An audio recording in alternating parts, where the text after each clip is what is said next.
사고 당일 만일 현장에 나와 있던 경찰관들이 헬로윈 축제 참가자들을 적극 통제하고 사고가 나는 골목 출입을 막았다면 참사를 막을 수 있었을 것이라는 시뮬레이션 결과 어제 전해드렸죠.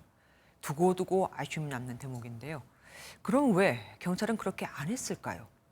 경찰 직무집행법을 보면 현장 판단으로 통제할 수 있긴 하지만 실제 현장에서 적용하기엔 쉽지 않다는 게 일선 경찰관들의 얘기입니다. 민경현 기자가 알아봤습니다.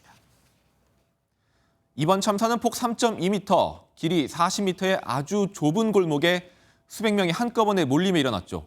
그래서 경찰관이 이 골목으로의 출입을 적극적으로 통제해야 했다는 지적이 나오고 있는데요.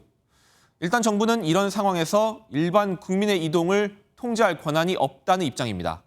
관련 법에는 어떻게 돼 있을까요? 경찰관 직무집행법 제5조의 내용입니다.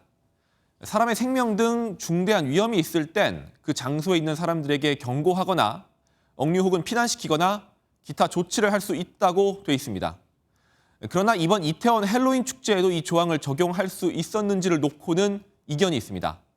경비 업무를 담당하는 한 경찰관은 해당 조항은 실제 현장에서 적용하긴 범위가 너무 넓고 정확히 어떤 조치를 할 수 있는지가 불분명하다고 설명했는데요. 결국 범죄나 사고가 일어나지 않은 상황에서 현장 경찰관이 예측만으로 이 조항에 따라 움직이기가 쉽지 않다는 겁니다.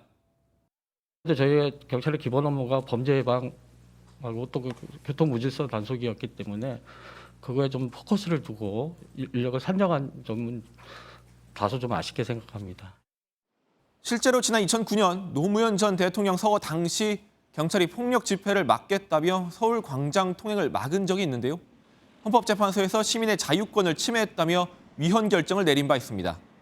다양한 상황에서 경찰관이 어느 정도까지 개입할 수 있는지 구체적인 법적 근거가 마련돼야 한다는 지적이 나옵니다. MBN 뉴스 민경영입니다. 안녕하세요. 김주하입니다. 공정하고 신속한 MBN 뉴스, 유튜브를 통해서도 만나보실 수 있습니다. 특히 더 많은 뉴스와 라이브를 보고 싶으시다면 오른쪽을 눌러서 구독하시면 됩니다.